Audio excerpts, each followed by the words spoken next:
Hello guys! Welcome to our channel. This is Sir Diaz. At ngayong araw papunta tayo sa iba't ibang places na pupunta natin. So stay tuned. Panood natin kung saan tayo pupunta. And let's have the first stop.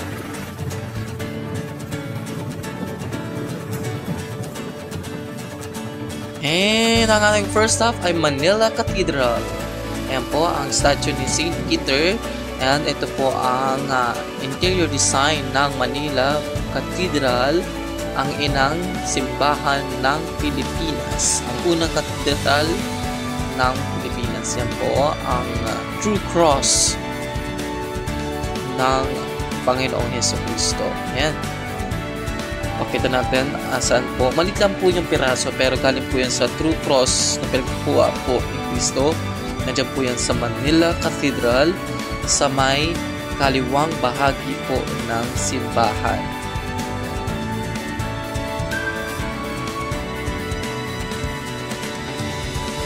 Hi guys, andito tayo ngayon sa Manila Cathedral. Ito na hinawakan natin ngayon is mismong dingding niya. Ngayon papunta naman tayo sa St. Augustine Parish. And sa din po siya sa historical. Kaya punta na natin. Let's go!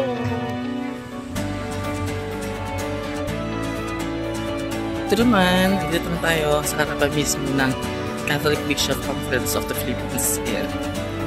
Ito na natin.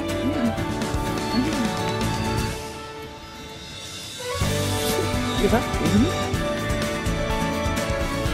Ito, sa dito yung takas na sa ayan na, dito tayo sa Rizal Park.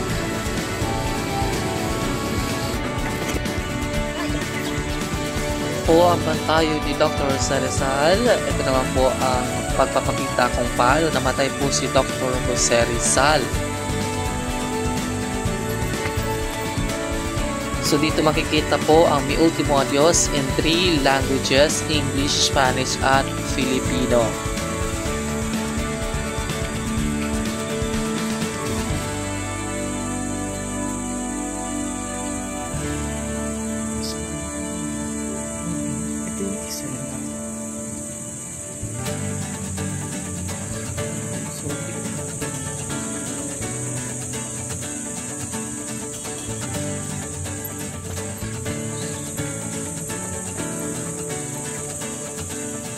And narito naman ang ilang tagpo sa buhay ni Dr. Rizal kung saan tinuturuan po siya ng kanyang ina, yung magsusulat. Ayan po, makikita nyo po, no? Paggagamot niya, pagsulat niya ng iba't ibang artikulo, at ang kanyang pag-ibig. Yan po naman po ang defect ang pagpapakita ng buhay kung para pinatay po si Dr. Rizal.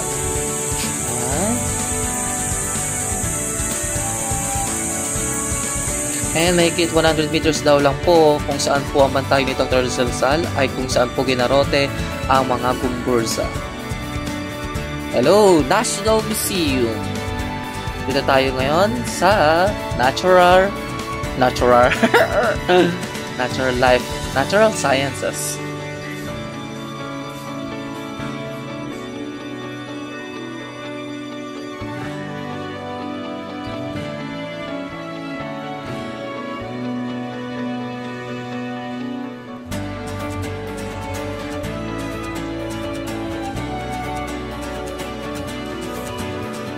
Yan po ay isang replika ng isang butanting na matatagpuan dito sa Pilipinas. Diba? Ayan po, dito na tayo sa Anthropology. Saya asa ng National Museum. Yan po, pinapakita po natin ngayon ang iba't ibang kasuotan sa may Mindanao area, lalo na sa Maranao. Ayan po yung mga sinusuot nila sa kanilang damit, mataas, yung kanilang payong, po yung kanilang umbrello, yung sombrero nila. Ito naman tayo ngayon sa mga gumagawa ng damit, mga hobby. Yan po pinapakita natin ngayon ang mga banig, mga tela na kanilang nililikha. Mula sa iba't ibang lugar po yan ng Pilipinas. Hindi lang po sa Luzon, pwede sa Visayas, Mindanao, at sa iba pang lugar.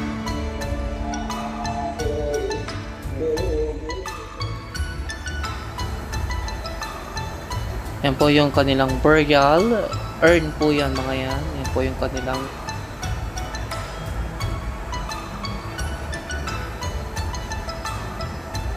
Yan po mga gamit po na matatagpuan sa Ifugao. Yan po yung mga manunggul jar. Nako, lahat po ng ginagamit nila ay meron pong animism na inspired. Yan po.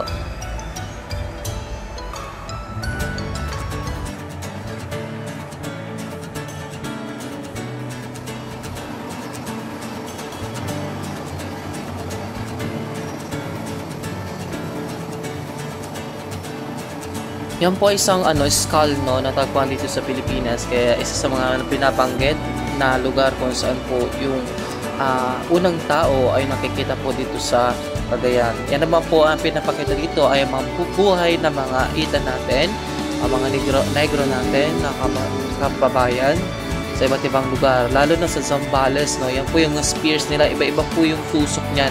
Nakadepende po kung ano po ang hinuhuli niya. Pwedeng isda, pwedeng hayop, mabangis na hayop, flying, or iba't iba po. Ayan po. And ito naman po, sa area na ito ay yung mga basket po sa iba't ibang lugar. Pwede pong nyari saratan, kahoy, di ba pa po. Mga po lahat yan. Ito naman po, yan. Ginagamit ng mga magsasaka natin. Yan. Ang dami, no? Kung papasok po kayo dun, ang laki. Ang dami niyo po makikita dyan. So, come and visit and learn from the history and anthropology. Po, yung bahay po. Ayan, kung paano po. Miniature ng bahay. Diorama po yan. And dito ako tumagal. Masyadong tagal ako dito kasi I was just curious about sa kung ano ang alibata at baybayin. Ang baybayin po ay napakarami. No? Yan po historical po yan. Ito naman po, talaga makikita nyo sa lumang banga. Pati yan yung piraso, piece or fragments ng banga. Makikita nyo dyan yung alibata. So, dati pa lang, meron na talaga tayong form of writings. Yan, pati po yung logo ng National Museum ay nakabaybayin din. O yung po, NCCA, yan po, example po yan. Pati yung flag, lumang flag ng Katipunan ay nakasulat din po sa baybayin. So, ibig sabihin lamang yan, talagang matagal na po ang paggamit natin ng baybayin. Ayan, pati yung sablay ng UP Diliman o UP. Yan po, medallion. Dinonate po yan. Ayan, pati yan po si Guillermo Tolentino. Isa po siyang artist, no? Hindi lang po siya magaling sa pag-ukit, kundi pati si pag-drawing or pagpipinta. Yan po ang explanation ng alibata kung paano po isulat po ang baybayin pala, baybayin. Yan po. Actually, may papakita ko, saglit lang. Eto, ayan po, papakita natin, no, sa bato. So, ibig sabihin, yung mga sinauna, sumusulat sila kasi wala po tayong papel noon. Tsaka, na-preserve natin. Kahit po yung mga sa kawayan, ayan po, meron po sa mga puno, kawayan, sa bark, balatang puno nila isinusulat. Ayan, kawayan yan, no? Diba? Pinipreserve nila. Actually, nakita ko to, may temperature po silang sinusunod. Ayan, yung kawayan na pana, may nakasulat din. Iba-iba po ang forma nila kung paano po nila sinusulat. Ang alam ko, yung iba is Jawi form of writing. Jawi or Hawi. I don't know how to pronounce that. Yan, no? Kawayan nila sinusulat.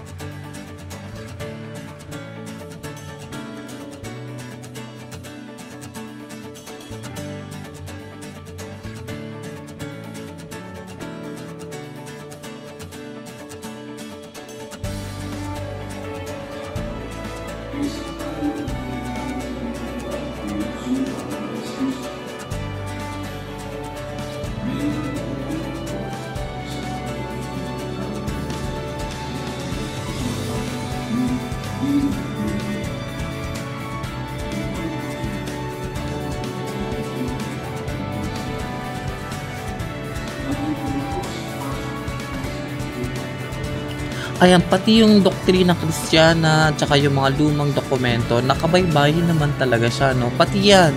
Hindi ko alam, piraso siya ng ng parang plate na parang metal, nakasulat din, nakaukit din yung Ayan, merong nawawala kasi nire-reserve pa.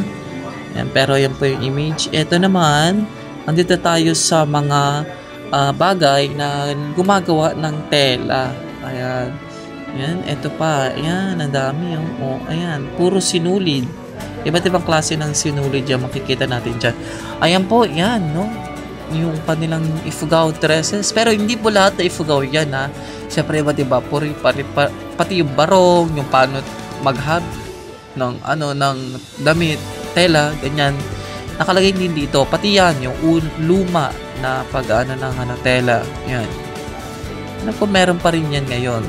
Sa iba't ibang probinsya meron. Ayan, ang lalaki. Diba? O, yung mga telang yan. Diba? Ang gaganda. Actually, ang gaganda niya. According to dun sa nababantay, marami daw po rin daw yan. Mga donation daw yung mga yan. Yung mga figures na yan, iba't ibang pinagmulan din yan na probinsya. Pero most is Ifugao or Luzon. Yan po mga banga. Baskets, yan po para sa farming yan. Ayan, ito mortar and pestle, ayan po. Kung saan po nila binabayo yung mga pagkain nila. Ayan po, iba-ibang klase, no? Yan yung bowl and mortar nila. Ayan. Oh, yan yung pag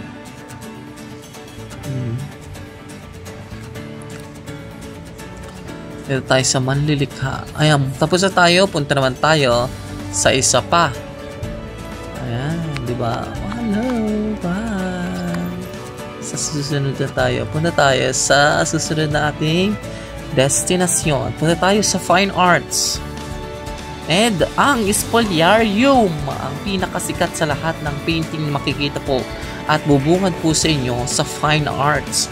Sa likod lang po niyan, ang makikita naman po yung Men at Work na pinta. Ayan, ito naman po ang iba't ibang mga portraits na makikita dito. Actually, hindi ko naikot lahat ng sa Fine Arts. So, totoo lang. Pero, papakita ko lang yung ilan sa inyo para makita nyo po lahat. Ayan po ang St. Dominic figures na nakikita po sa and ito yung letter ni Dr. Jose Rizal sa kanyang asawa bago po siya malagatan ng hininga dahil po sa execution sa pagpatay sa kanya sa Bagong Bayan. Ito naman yung painting na nagpapakita mula nung panahon ng Kastila hanggang sa pagkatagpuan na natin ng ating kasarinlan. At the same time, itong place na ito ay kung saan minsan nagaganap ang session ng Congress. Dito din po minsan nangyari po yun sa National Museum and Fine Arts. So, nahati siya sa tatlo, executive, legislative. I forgot the other one, pero nahati po yung building sa tatlong palapag or tatlong palapag. Yan, yung mga paintings, mga portraits, naka-oil canva. Yan, ang gaganda, diba? Abstract. Yan, ang ganda nito, alam nyo, kasi kahoy siya, tas kinarb. Ayan, ito pa, meron pa yan. Gusto ko siya makita. Na-amaze ako. Ayan, metal. Punta tayo sa Quiapo. This is the final, ayan po, pinabless po natin ng rosary. Ayan po ang Quiapo. Bago po kayo makakyat, ito po makikita nyo po. Doon sa mahalik nila. Ayan, ito na po ang inner church ng Quiapo Church. Sa poong may itim na Nazareno. And maraming salamat sa panonood. Sa susunod po ulit. God bless everyone!